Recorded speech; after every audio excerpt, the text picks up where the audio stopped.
자, 모니터를 좀 더 올려주시면 좋겠습니다. 출애굽기 13장 21절로 22절 말씀 한 절씩 말씀을 교독하겠습니다. 여호와께서 그들 앞에서 가시며 낮에는 구름 기둥으로 그들의 길을 인도하시고 밤에는 불 기둥을 그들에게 비추사 낮이나 밤이나 진행하게 하시니 낮에는 구름기둥, 밤에는 불기둥이 백성 앞에서 떠나지 아니하니라. 아멘. 이 말씀은 살아계신 하나님의 말씀입니다. 아멘. 우리 지난주에 이 말씀과 같이 전했어야 되는데 앞에서 시간을 많이 허비하는 바람에 오늘 부분을 따로 나눠서 생각하기로 했는데요. 지난주에 나눴던 말씀을 잠깐 기억해 보겠습니다. 출애굽 직후에 하나님은 이스라엘 백성들에게 처음 난 것을 다 거룩히 구별하라 라고 하셨습니다. 그래서 구별해서 주님께 돌려라 라고 말합니다. 즉 장자 구별 명령이었습니다. 이 말씀을 출애굽 직후에 바로 하신 이유가 뭐냐면 6월절 밤에 애굽의 모든 장자는 죽었지만 이스라엘 장자는 다 살았습니다. 이스라엘 장자들은 어린 양의 피로 구원을 받은 것입니다. 이스라엘의 장자들은 자신의 힘으로 살아남은 것이 아닙니다. 하나님이 구원하셨습니다. 따라서 그 생명은 하나님께 속한 것입니다. 그래서 하나님의 말씀에 장자는 내 것이라고 명시한 거예요. 그리고 무교절에 대해 기억하라고 말씀하셨습니다. 그리고 9절에 보면 하나님의 구원을 내 손의 기호와 내 미간의 표를 삼으라고 하셨습니다. 이것은 이스라엘 백성들로 하여금 대대 후손에 이르기까지 무교절의 의식을 잊지 않고 지키라고 명령하시는 것입니다. 그래서 그들은 나라를 잃고 1900년 동안 전 세계를 떠도는 나그네의 삶을 살았지만 그들은 이 언약을 계속 지켜냄을 통해서 나라가 독립하고 다시 이스라엘에 세워지는 그늘을 입게 되는데 이것은 세계의 유일한 나라라는 것입니다. 죄와 사망으로부터의 구원의 기억은 삶의 방식을 바꿉니다. 그래서 기억이 예배가 되고 예배가 삶이 되는 것입니다. 오늘날 우리가 삶의 예배자로 매 순간 살아가면 주님이 언제 오시든 우리는 거리낄 게 없는 것입니다. 왜냐하면 주님을 매 순간 기대하며 사는 것이기 때문에 그럴 때 기대하고 살 때 주님 오시면 얼마나 반갑고 기쁘겠어요. 여러분이 삶의 예배자로 삶 속에서 생활 속에서 살아내실 때에 주님의 재림을 맞이하는 은혜가 있기를 축복합니다. 자, 그래서 14절에서 16절을 보면 자녀 교육의 명령을 반복하고 있는 것입니다. 14절에 후일에 내 아들이 묻거든 설명하라는 말씀입니다. 아버지, 우리가 왜 이렇게 6월절 날에 맛없는 무교병을 먹고 쓴 나물을 먹고 또 이렇게 불에 구운 어린 양을 먹는 이유가 왜입니까? 라고 물을 때 바로 하나님의 은혜로 구원받았음에 대한 것들을 알려주라고, 즉 그들의 해마다 이 약속을 잊지 않고 또 전했다는 얘기입니다. 이게 그들한테는 자녀 교육이었던 거예요. 6월절 복음은 전달되어야 합니다. 그것은 구원과 관련이 있기 때문입니다. 구원과 대속의 진리는 반드시 자녀에게 가르쳐서 인식하도록 알려줘야 됩니다. 잊지 않도록 가르쳐야 됩니다. 그게 우리 아이들을 살리는 것입니다. 하나님의 구원의 은혜가 희미해지면 안 됩니다. 그래서 해마다 절기를 지키며 가르치라고 했던 것이고 그것이 그들에게는 효과가 있었다고 하는 거죠. 그래서 많은 나라 사람들이 태필린 교육을 받으려고 가서 견학을 하지만 성공하는 케이스는 많지 않은 것 같아요. 여러분 매일매일 가정예배 드리는 것이나요? 이게 쉽지 않지요. 필요성은 있는데 제가 주일날 가정예배는 뭐에만 해도 복을 받는다? 아유, 그렇죠. 가정예배는 흉내만 해도 복을 받는다 했잖아요. 근데 그게 흉내만 해도 복을 받는데 흉내도 못 내고 있잖아요. 우리의 연약한 부분이라는 것입니다. 자, 다음 단락은 광야길을 선택하는 문제였습니다. 이스라엘이 애굽에서 가나안으로 가는 가장 빠른 길은 해안도로입니다. 짧게는 13일, 길게는 21일 정도 걸린다고 하는 길인데 하나님은 이 길을 막으셨어요. 막으신 이유가 뭐라고 그랬죠? 전쟁이 나면 백성들이 애굽으로 돌아가고자 할까 봐 하나님이 고민하시는 거예요. 하나님은 이스라엘의 영적 상태를 잘 알고 계십니다. 430년 동안 노예 생활에서 막 나온 백성은 전쟁을 감당할 능력이 안 됐기 때문에 그것을 아시고서 먼 길로 돌리시는 거예요. 그래서 짧고 편한 길은 그들에게 매우 위험한 길이었습니다. 너무나 짧은 길이었지만 빨리 가면 좋겠지만 그것이 그들에게 위험한 길이고 겨우 간신히 해방이 됐는데 전쟁을 통해 죽어버리면 그것만큼 허무한 게 어디 있습니까? 그래서 하나님은 길게 돌리시는 거예요. 하나님은 빠른 길이 아닌 안전한 길, 하나님의 뜻에 맞는 길로 늘 인도하시는 분이십니다. 여러분, 빠르다고 좋은 것이 아니에요. 속도가 중요한 게 아니라 뭐가 중요하다? 그게 중요합니다. 방향이. 하나님을 향해 매일매일 가면 늦더라도 결국 가는 거. 그러니까 이 거북이가 또 기어가는 군뱅이가 그 거북이와 군뱅이에도 교훈을 받잖아요. 계속 언젠가는 가더라고요. 시간이 가지만 가고 있습니다. 여러분, 하나님의 인도가 항상 빠르거나 그리고 항상 쉬운 것은 아닙니다. 그러나 하나님의 길은 반드시 가장 선한 길이고 그 승리의 길이라는 사실을 기억하셨으면 좋겠습니다. 자, 19절에서 요셉의 뼈 이야기를 했습니다. 기억나시죠? 기억이 나셔야 되는데, 하나님의 약속을 믿음으로 바라본 요셉의 시신은 애굽에서 장사 지내지 않았습니다. 그냥 입관만 했습니다. 관에 모시기만 한 거예요.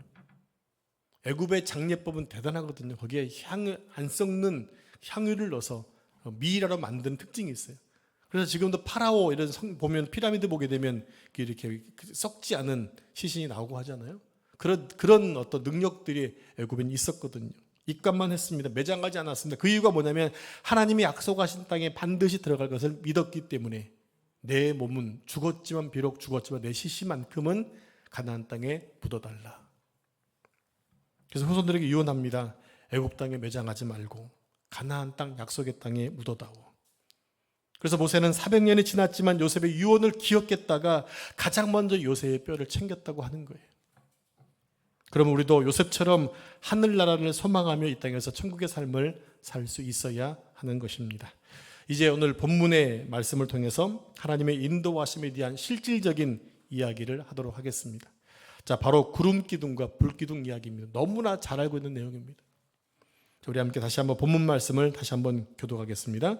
여호와께서 그들 앞에서 가시며 낮에는 구름 기둥으로 그들의 길을 인도하시고 밤에는 불 기둥을 그들에게 비추사 낮이나 밤이나 진행하게 하시니 낮에는 구름 기둥, 밤에는 불 기둥이 백성 앞에서 떠나지 아니하니라. 네, 본문의 두 구절은 출애굽기 전체에서 가장 아름다운 장면 가운데 하나입니다. 하나님은 구름 기둥과 불 기둥으로 당신의 백성들을 인도해 가셨습니다.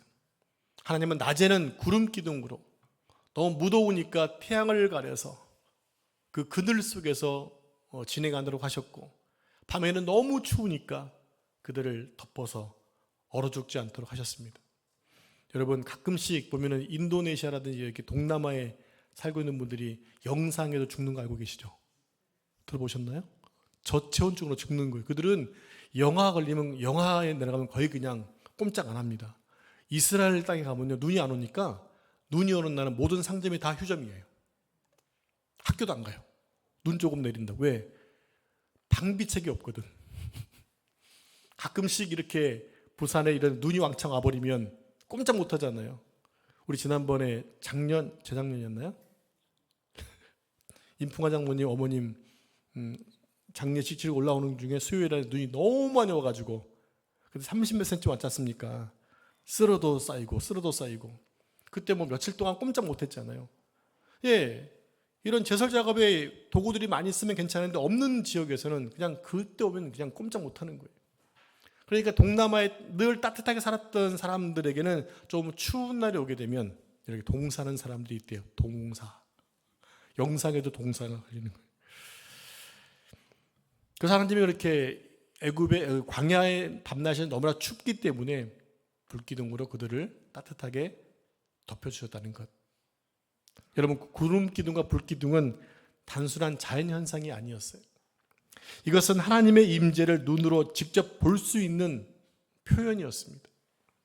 구름 기둥과 불 기둥은 하나님께서 이스라엘 백성을 인도하시고 보호하시고 임재하심을 나타내는 매우 중요한 상징이었다는 것입니다. 제가 지금 세 가지를 얘기했습니다. 하나님의 인도하심, 하나님의 보호하심, 하나님의 임재하심을 보여주는 사건이었다. 오늘 본문의 구름 기둥과 불 기둥이 성경에 처음 등장하는 본문입니다. 구름 기둥과 불 기둥은 출애굽 동시에 나타난 하나님의 도구로서 앞으로 광야를 통과하는데 필수적인 도구로 하나님이 친히 준비하신 것들이었어요. 왜냐하면 하나님은 당신이 만드신 모든 자연 만물을 마음대로 운영하실 수 있는 분이시잖아요. 여러분, 구름아 모여라면 구름이 모입니까? 안 모이잖아요. 우리는 자연을 통제할 능력이 없어요. 근데 하나님은 마음껏 하실 수 있다는 얘기죠. 그러니까 구름 기둥으로 백성들을 보호하고 불 기둥으로 당신의 백성을 보호했다 하나님의 능력을 모든 자연 만물에 나타나게 되는 거죠. 자, 구름 기둥과 불 기둥에 대한 이야기는 너무나 유명한 부분이기 때문에 오늘은 구름과 불이 등장하는 성경을 찾아보면서 어떻게 연결되고 있는지를 한번 생각해 보도록 하겠습니다. 자, 구름 기둥과 불 기둥이 의미하는 것은 크게 세 가지입니다. 아까 얘기했듯이 하나님의 인도하심, 또 하나님의 보호하심, 마지막으로 하나님의 임재하심, 이 세 가지 의미를 살펴보겠습니다. 먼저 하나님의 인도하심을 생각해 보겠습니다. 하나님은 구름 기둥과 불 기둥으로 당신의 백성들을 인도하십니다. 우리 함께 민수기 9장 15절 23절에 성경을 좀 피시기 바랍니다. 이거 자막 없애주세요. 네. 여러분 성경을 찾으시라고 제가 페이지 구약성경 211페이지입니다. 펜을 준비하시기 바랍니다. 펜 없는 분 손 한번 들어주실래요? 펜 드릴 테니까. 중요한 걸 체크해야 되기 때문에 그러는 거예요. 목사님 좀 손 드신 분 펜 좀 손을 없으세요? 뭐 없으신 분 지금 빨리. 아무도 없으시네요? 같이 안 하시겠다는 얘기인 거 아니죠? 자, 함께 읽으시면서 구름과 불이 나올 때마다 동그라미를 치시기 바랍니다. 아셨죠? 저랑 교도하겠습니다.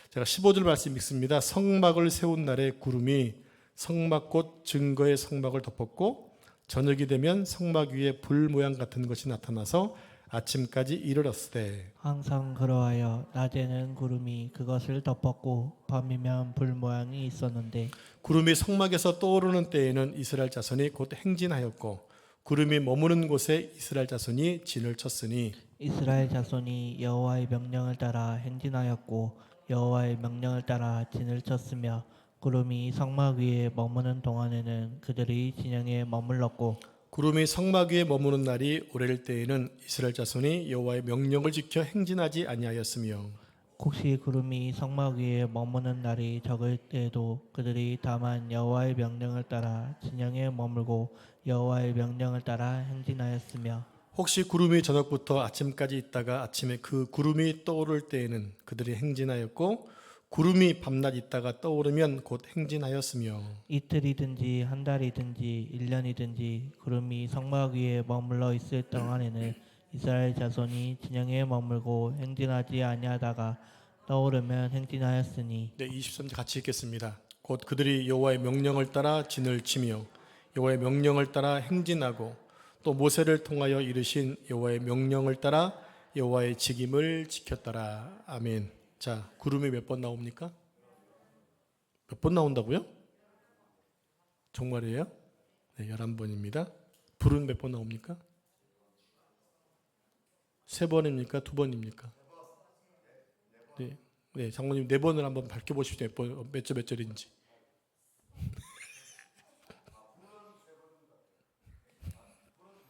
네, 2번입니다. 구름과 불 체크하셨죠? 네, 체크해 놓으시기 바랍니다. 자, 이 본문에서 구름 기둥이 가지는 4가지 특징이 있어요. 첫째는 구름이 성막 위에 머물러 있었는데 밤에는 불처럼 보였다라는 거예요. 그러니까 여러분들 혹시나 어떤 조명을 갖다 놓으면 조명이 바뀌는 게 있죠. 한 번 누르면 파란색, 또 한 번 누르면 빨간색, 뭐 노란색 바뀌어지는 것처럼 이게 낮에는 구름 기둥으로 성막을 덮고 있던 것이 밤이 되면 뭐로 바뀌어요? 불 기둥으로 바뀐다는 이런 특징이 있고요. 이제 성막이 완성되었을 때 하나님의 구름의 성막이 임하게 됩니다. 성막을 몇 달 동안 짓냐면 6개월 동안 짓거든요. 몇 개월이요? 6개월 동안 짓습니다. 그래서 성막이 완성되었을 때 하나님의 쉐키나의 구름이 임해서 영광을 받으셨다 하죠. 자, 두 번째 특징이 뭐냐면 백성은 구름의 움직임에 따라 이동을 해야만 한다는 얘기예요. 함부로 움직이는 것 아니에요. 반드시 구름이 성막을 떠오르면 그 인도하심에 따라 백성들은 짐을 싸고 이동을 했습니다. 백성들은 철저하게 하나님의 임재의 상징인 구름과 불기둥의 안내를 받았다는 겁니다. 그러니까 걱정할 게 없는 거죠. 아침 일어나서 구름이 기둥이 떠오르면 야, 이사 갈 준비하자. 텐트를 접는 거예요. 그리고 밤이 되면 또 구름이 머물러 있으면 머무는 곳에 성막이 지어지게 되고 또 주변으로 또 진이 쳐지게 되는 거죠. 세 번째는 구름 기둥이 하루만 머물 때도 있었습니다. 네 번째는 한 달, 많게는 1년 동안 머물 때가 있었습니다. 중요한 것은 하나님의 타이밍이라고 하는 거예요. 내가 급하다고 내 마음대로 움직이는 것이 아니라 하나님께서 가는 시간을 정해 놓으셨습니다. 여러분, 빨리 죽어야지 함부로 말하시면 안 돼요. 왜 하나님은 날 안 부를까 하시면 안 돼요. 그건 하나님의 그 권위에 도전하는 거예요. 생명은 누구 것입니까? 하나님의 것이기 때문에 함부로 죽겠다 말하시면 안 돼요. 아시겠죠? 그래서 알고 죽겠네가 아니라 알고 그렇게 하시기 바랍니다.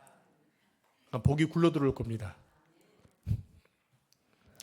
여러분, 뜨거운 광야길을 걷고 있는 백성들의 소원이 있다면 무엇일까요?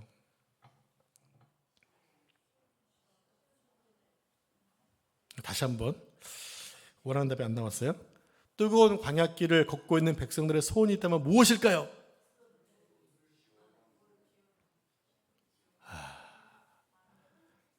여러분의 한계입니다. 빨리 목적지까지 가는 거죠.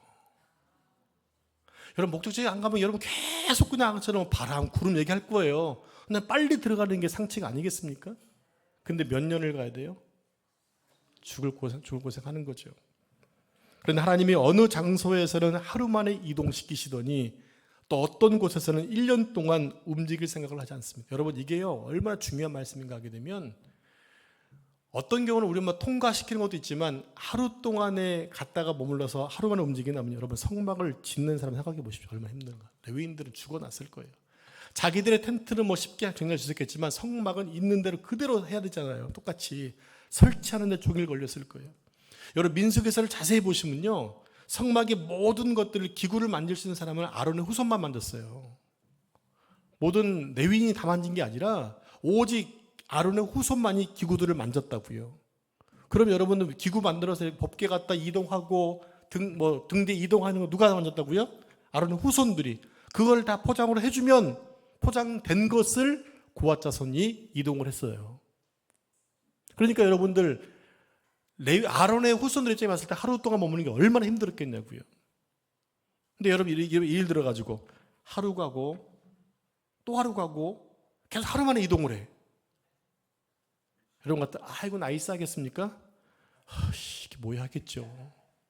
근데 중요한 것은 하나님께서 지시한 대로 움직일 수밖에 없었다는 거예요. 근데 여러분, 성경을 보시면 그들이 어디 뭐 했다 불평했다 말 안 나오잖아요. 중요한 건 하나님이 그렇게 명령하시는 대로 따라가야 했다라는 거예요. 오늘 우리 또한 마찬가지로 하나님 말씀하신 우리는 내 마음대로 할 것이 아니라 하나님이 말씀하신 대로 순종해 가면 거기에 맞게 하나님의 은혜와 복을 주신다고 하는 거예요. 자, 민수기 10장 11절로 12절 말씀 다시 화면 보시고 오겠습니다. 한 절씩 교독하죠. 둘째 해 둘째 달 20날에 구름이 증거의 성막에서 떠오르매 이스라엘 자손이 시내 광야에서 출발하여 자기 길을 가더니 바란 광야에 구름이 머무니라. 네, 이게 무슨 얘기냐? 이 시점이 언제냐면요, 이스라엘이 출애굽을 하고 50일 만에 오순절 날에 시내산에 도착을 합니다. 거기서 십계명을 받는 날이 오순절이라고 말씀을 드렸잖아요. 그리고 모세는 시내 정상에 올라가서 40일 동안 금식하면서 법을 받아 내려와요. 그리고 백성들이 뭐 우상을 만들고 난리가 폈으니까 이 돌판이 깨지고 또다시 올라가서 40일 금식 또 해야 돼요. 이 백성들이 말하니까 모세가 죽어 40일을 연거푸 2번 한번 해보세요. 금식을. 그게 쉬운 일인가. 그런 다음에 받아 내려와서 성막을 짓는데 1년. 거의 그러니까 딱 1년 정도를 시내산에서 앞에서 머물렀는데 오늘 딱 1절을 보니까 둘째 달 둘째 해 둘째 달로 나오고 있어요. 그러면 지금이 시간이 얼마냐면 1년 지나고 36일째가 되었다는 얘기예요. 그때 이제 이스라엘 백성들이 뭐 했느냐, 시내광야에서 성막을 짓고 이제 가나안 땅을 점령해야 될 인원을 체크하고 인구를 조사한 거죠. 그런 다음에 진영을 갖추고 이제 출발한 날을 지금 설명해 놓고 있는 거예요. 그래서 이스라엘 자손이 시내광야에서 출발하여 자기 길을 가더니 어디까지 가느냐? 바란 광야에 구름이 머물렀다. 계속 갔다는 얘기입니다. 여러분, 계속 갔다니까 밤새 간 게 아니에요. 그럼 뭘 얘기하냐면 하루 종일 가다가 밤이 되면 자신들은 텐트를 칠 수밖에 없었잖아요. 성막은 그냥 그대로 있는 거죠. 그리고 계속해서 진행해 가는 거예요. 그때까지 계속해서 하나님의 인도하심이 있었고 그들의 목적은 어디까지 갔느냐? 바란 광야까지 걸어간 그게 한 7, 8일 정도 걸렸어요. 그러니까 이스라엘은 주로 낮에 이동을 하고 구름 기둥이 계속 반복되고 있는 거죠. 그래서 성막은 12지파 모든 백성들이 다 볼 수 있는 중앙에 위치해야 되는 거예요. 왜요? 다 볼 수 있도록. 근데 실질적으로 보기가 쉽지는 어려웠을 것 같기도 해요. 왜냐면은 자기 텐트가 몇 미터까지 떨어질지 모르니까 앞에 있는 사람들이야 그만 성막도 보이고 했겠지만 근데 중요한 것은요. 밖에서 성막이 보이지 않아요. 울타리 때문에 가려져 있단 말이죠. 근데 구름 기둥이 있는 것은 보이잖아요. 그래서 여기 성막이고 지금 구름 기둥이 지금 정지돼 있네 라는 것을 보면서 지금 하나님이 임재해 계시는 사실을 그들이 눈으로 보는 거예요. 근데 그것은 멀리 떨어져 있어도 구름 기둥이 솟아 있으면 멀리서도 다 성전이 성막이 있는 것들을 알 수 있었을 것이고 또 하나님 임재가 그들 가운데 있는 것들을 보였던 거죠. 근데 그게 떠오르는 것도 보일 거 아닙니까? 그러면 이삿짐을 싸가지고 또 옮겨가는 거예요. 물론 그 안에는 모세가 나팔을 불어서 불어댑니다. 한 번을 불면 누가 모이고 두 번 하면 뭐하고 이런 일이 정해져 있잖아요. 민수기에서 나오지 않습니까? 그런 일을 어떤 사인을 통해서 그들이 계속 이동을 했다는 얘기입니다. 즉 성막이 가운데 있다는 얘기가 무엇이냐면 이스라엘의 중심이라는 거예요. 즉 성막이 가운데 있다는 얘기는 이스라엘의 중심은 하나님이시고 하나님께서 명령하셔야만 이동한다는 것을 알려주고 있습니다. 자, 그리고 성경에서 구름과 불은 언제나 하나님의 임재를 상징을 해요. 모세가 시내산에서 십계명을 받을 때에도 시내산 정상에는 빽빽한 구름이 또 불이 있었어요. 자, 확인해 보겠습니다. 우리 함께 출애굽기 19장 16절로 19절 말씀을 한 절씩 교독하겠습니다. 셋째 날 아침에 우레와 번개와 빽빽한 구름이 산 위에 있고 시내산에 있는 겁니다. 나팔 소리가 매우 크게 들리니 진중에 있는 모든 백성이 다 떨더라. 모세가 하나님을 맞으려고 백성을 거느리고 진에서 나오매 그들이 산 기슭에 서 있는데 시내산의 연기가 자욱하니 여호와께서 불 가운데서 거기에 강림하심이라. 그 연기가 온기가마 연기같이 떠오르고 온 산이 크게 진동하며 나팔 소리가 점점 커질 때 모세가 말한즉 하나님이 음성으로 대답하시더라. 계속해서 마태복음 17장 5절 말씀을 같이 합독하겠습니다. 시작. 말할 때 호련히 빛난 구름이 그들을 덮으며 구름 속에서 소리가 나서 이르시되 이는 내 사랑하는 아들이요 내 기뻐하는 자니 너희는 그의 말을 들으라 하시는지라. 네, 또다시 사도행전 1장 9절 말씀입니다. 시작. 이 말씀을 마치시고 그들이 보는데 올려져 가시니 구름이 그를 가리어 보이지 않게 하더라. 네, 구름은 누가 머물러 있는 거예요? 하나님의 임재를 상징하는 거예요. 그래서 손양원 목사님이 지었던 주님 고대가라는 찬양을 보면 먼 하늘 이상한 구름만 떠도 행여나 내 주님 오시는가에 머리 들고 멀리 멀리 바라보는 마음 오주에 언제나 오시렵니까? 자, 주님이 구름 타고 가셨잖아요. 그죠? 그럼 어떻게 오신다 하셨어요? 바로 그거예요. 그러니까 여러분 지나다니시다가 신기한 구름이 있으면 한번 쳐다보세요. 혹시나 저 구름이 네, 구름은 하나님 임재를 나타내는 전형적인 도구였다는 사실을 기록하시고 앞으로 여러분 성경 읽으실 때마다 파란색으로 구름을 동그라미 치신 다음에 여기다가 초록색 색연필로 동그라미 해놓으시기 바랍니다.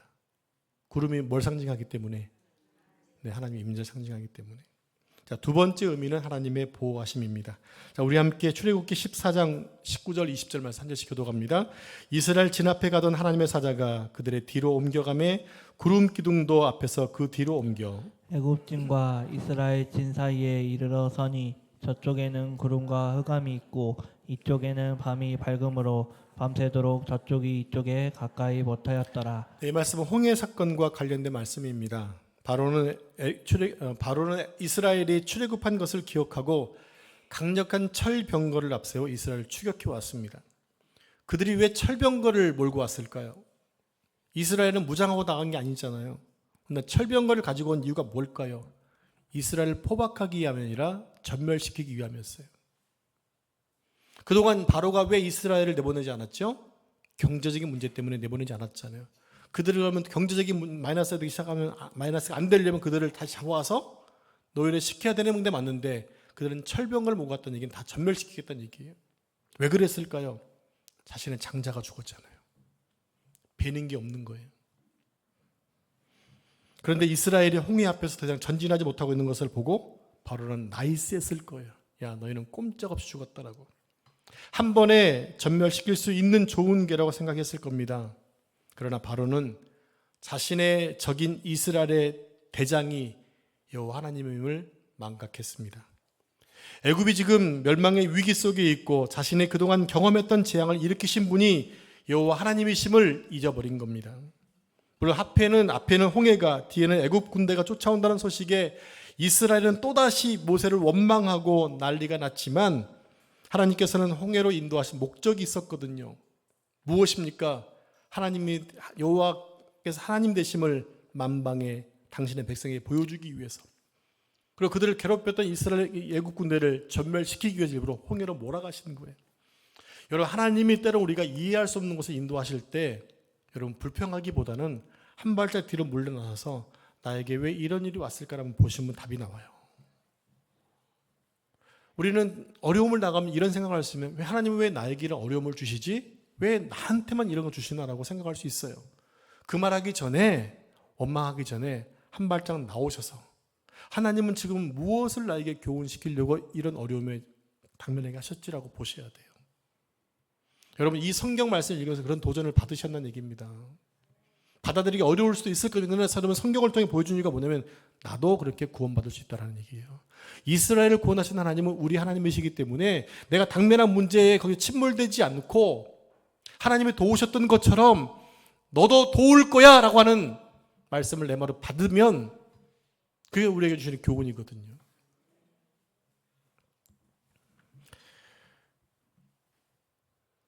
앞에 이스라엘 백성들이 보이자 바로는 더욱 병거의 속도를 올렸을 것입니다.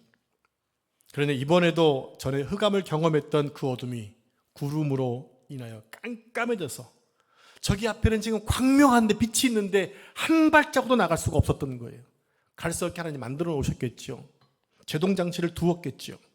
자, 다시 한번 출애굽기 14장 20절 말씀을 다시 합독하겠습니다. 시작.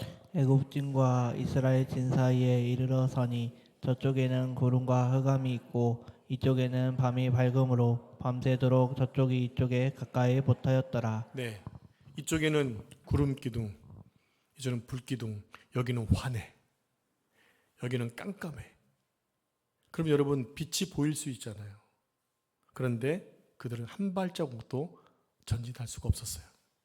왜 그랬을까요? 하나님이 막으셨겠죠. 하나님 막으신 어떤 도구가 있었겠죠. 하나님이 하시는 일들이에요. 그러니까 구름 기둥이 어떤 역할을 한 겁니까? 구름 기둥이 애굽 접근을 막는 방패 역할을 해준 거예요. 구름 기둥이 애굽 군대를 막아준 겁니다. 그러니까 구름 기둥은 하나님의 보호와 구원의 상징이라는 것입니다. 자, 세 번째, 우리 함께 다시 한번 출애굽기 14장 24절 25절 말씀을 한 절씩 교독하겠습니다. 새벽에 여호와께서 불과 구름 기둥 가운데서 애굽 군대를 보시고 애굽 군대를 어지럽게 하시며 그들의 병거 바퀴를 벗겨서 달리기가 어렵게 하시니 애굽 사람들이 이르되 이스라엘 앞에서 우리가 도망하자 여호와가 그들을 위하여 싸워 애굽 사람들을 치는도다. 네, 이제 구름이 걷히니까 뭐가 보입니까? 이스라엘 백성들이 홍해 바다를 건너가는 게 보이는 거예요. 빨리 쫓아갔겠죠. 병거를 타고 빨리 쫓아가서 중앙에 들어갔는데 그때부터 어떤 일이 생깁니까? 병거 바퀴가 서로 치고 나가면서 땅속에 계속 박히는 거예요. 바퀴가 움직이지 않는 거예요. 그러면 병거는 아무런 쓸모가 없어요. 도리어 그게 그들한테는 힘든 거죠. 여러분, 좋은 털옷을 입었는데 비를 맞아버리면 이것이 얼마나 무겁습니까? 여러분, 가죽옷이 왜 무거워지는 줄 아세요? 비를 맞으면 엄청나게 무거워지는 거예요. 그거는 도리어 그에게 무기가 아니라 보호책이 아니라 자기를 죽이는 도구를 바뀔 수 있다는 얘기예요. 그 병거바퀴가 진에게 빠졌을 때에 꼼짝 못하고 지금 방황하고 있는 모습이 오늘 지금 읽은 말씀입니다. 도망칠 수가 없어요. 메어가지고. 그때 어떤 일이 생깁니까? 홍해물이 다시 딱 붙음을 통해 애굽 군대는 다 그 자리에서 수장되고 맙니다. 하나님은 강력한 애굽의 철병거 앞에서 당신의 백성을 보호하시고 구원해 주셨어요. 이와 마찬가지로 우리 하나님은 우리와 함께 계셔서 사단의 관계로부터 우리를 보호해 주십니다. 아까 찬양을 불렀잖아요. 연약한 나를 사랑하신다. 여러분, 그래서 제가 그 찬양을 부르는데 이런 생각을 해봤어요. 하나님이 나를 사랑하신다? 그러면 어느 누가 나를 그 사랑에서 끊을 수 있겠어요? 사도 바울은 얘기하잖아요. 하나님의 사랑에서 끊을 자 아무것도 없다. 환난이나 곤고나 어떠한 뭐라도 하나님의 사랑을 끊을 수 없다. 여러분, 그 하나님의 사랑 가운데 있는 것을 여러분 행복으로 아시고 감사하시기 바랍니다. 힘들 때마다 하나님이 나를 사랑하시지, 연약해도 하나님이 나를 사랑하시지, 어떤 어려움이 있어도 하나님을 사랑하시자고 하는 그 마음을 가지고 있으면 여러분 회복될 수 있어요. 여러분, 마음이 무너지시면 안 돼요. 근데 그 마음이 무너지는 게 왜 무너지느냐? 믿음이 약하기 때문에 무너지는 거예요. 여러분, 힘들 때마다 생각하세요. 하나님이 나를 사랑하신다는 것. 그 믿음이 생겨나면 회복할 수 있는 거예요. 그래서 마음이 무너지면 죽는다고 하잖아요. 지금 여러분에게 어떤 대적들이 가진 모략을 펴도 여러분의 하나님이 여러분을 도와주실 것입니다. 하나님의 방패가 되어 주실 것입니다. 그래서 하나님께서 하나님 되심을 만방에 선포하실 것입니다. 그 하나님을 끝까지 신뢰하시기 바랍니다. 세 번째 의미는 하나님의 동행하심입니다. 출애굽기 33장 9절로 11절 말씀을 같이 한 절씩 교독합니다. 모세가 회막에 들어갈 때에 구름 기둥이 내려 회막 문에 서며 여호와께서 모세와 말씀하시니 모든 백성이 회막문에 구름 기둥이 서 있는 것을 보고 다 일어나 각기 장막문에 서서 예배하며. 같이 읽겠습니다. 사람이 자기의 친구와 이야기함 같이 여호와께서는 모세와 대면하셔 말씀하시며 모세는 진으로 돌아오나 눈의 아들 젊은 수종자 여호수아는 회막을 떠나지 아니하니라. 모세가 회막에 들어갈 때 구름 기둥이 내려왔다고 합니다. 회막을 덮고 있었다는 거예요. 그리고 모세와 하나님이 대화를 하세요. 너무 부럽지 않나요? 근데 여러분 부러워할 거 없어요. 여러분도 기도하시잖아요. 그게 하나님과 대화잖아요. 그래서 여러분 하나님과 대화 시간 점점 늘려가시기 바랍니다. 아직 우리는 하나님과 얼굴과 얼굴 대면해 보는 상황은 아니지만 고린도전서 13장에 나와 있는 것처럼 지금은 희미하지만 그때는 얼굴과 얼굴을 맞이하게 될 것이다. 그것을 기대하시면서 여러분 기도를 쉬지 않기를 축복합니다. 이제 마지막으로 구름 기둥과 불 기둥이 신약 성경에서 어떻게 이루어지고 연결되고 있는가를 잠깐 보겠습니다. 신약 성경에서는 구름 기둥과 불 기둥 자체가 직접 등장하지는 않아요. 근데 구름이 나오고 불이 나와요. 바로 하나님의 임재와 성령의 상징으로 연결되고 있다는 것을 볼 수가 있습니다. 먼저 고린도전서 10장 1절 2절 말씀 교도갑니다. 형제들아 나는 너희가 알지 못하기를 원하지 아니하노니 우리 조상들이 다 구름 아래에 있고 바다 가운데로 지나며. 모세에게 속하여 다 구름과 바다에서 세례를 받고. 사도 바울이 출애굽기를 좀 해석한 거예요. 바울이 출애굽 사건을 신앙의 예표로 설명한 것입니다. 그래서 바울은 홍해 도화 사건을 세례 예식으로 표현한 거예요. 왜? 구원받은 자는 뭘 받죠? 세례를 받잖아요. 지금 그것을 지금 표현하고 있는 거라고요. 마지막으로 사도행전 2장 3절 말씀 같이 합독하겠습니다. 시작. 마치 불의 혀처럼 갈라지는 것들이 그들에게 보여 각 사람 위에 하나씩 임하여 있더니. 네, 성령의 임재가 뭐로 나타났어요? 불의 이미지로 나타난 거예요. 초대교회는 불과 같은 성령의 역사로 놀라운 부흥을 이루게 되죠. 여러분에게 성령의 충만함이 입혀지기를 축복합니다. 이제 말씀을 정리하겠습니다. 하나님은 한 번도 이스라엘을 홀로 두지 않으셨습니다. 하나님은 한 번도 여러분을 홀로 두신 적이 없으실 거예요. 낮이나 밤이나 진행 중이나 진영에 머물 때나 기쁠 때나 불평할 때나 구름기둥과 불기둥은 항상 그들과 함께 했습니다. 이것이 임마누엘의 하나님입니다. 세상 끝날까지 너희와 항상 함께 있다고 약속하신 그 말씀이 우리에게 지금 살아 있습니다. 하나님의 약속이기 때문에 그 말씀을 여러분 레마로 받으시고 늘 나와 함께 하신 하나님, 비록 나에게는 구름기둥 불기둥이 안 보이지만 우리에게 뭐가 있어요? 하나님 말씀이 있잖아요. 말씀만큼 확실한 것은 없는 거예요. 구약 성경에서는 아직 성경이 완성되지 않았기 때문에 성경이 없었지만 오늘날 우리에게는 완성된 성경책이 있기 때문에 이것은 구름기둥 불기둥보다 훨씬 더 확실한 증거라고요. 이 말씀을 통해서 여러분들이 늘 함께 하시는 주님을 기억하시면서 하나님의 인도하심과 하나님의 보호하심과 하나님의 임재하심을 늘 경험하며 살아가는 여러분 삶 되기를 축복합니다. 가는 길이 힘들고 어려워도 그 약속을 믿고 간다면 반드시 승리할 줄로 믿습니다. 그 마지막 자리에서 주님을 찬송하는 여러분 삶이 되기를 축복합니다. 기도하겠습니다. 하나님 감사합니다. 오늘 구름기둥과 불기둥을 통하여 하나님의 인도하심과 보호하심과 함께하심을 알려주시니 감사합니다. 이스라엘 백성들이 40년 동안 범죄하고 힘든 시간들을 보내서 불구하고 하나님은 떠나지 않고 늘 지켜주셨듯이 오늘 우리의 삶도 그렇게 지켜주실 줄로 믿습니다. 오늘 우리 가운데 생각지 못했던 어려움으로 인하여 환난을 겪고 있는 분도 계시고 또 질고의 문제로 관계의 문제로 힘들어하시는 분도 계십니다. 하나님 이 말씀이 우리에게 힘이 되도록 도와주시고 능력이 되게 하시고 기도 응답이 될 수 있도록 주님 축복해 주옵소서. 이 모든 말씀을 구원자 되시는 예수님의 이름으로 기도합니다. 아멘. 기도 제목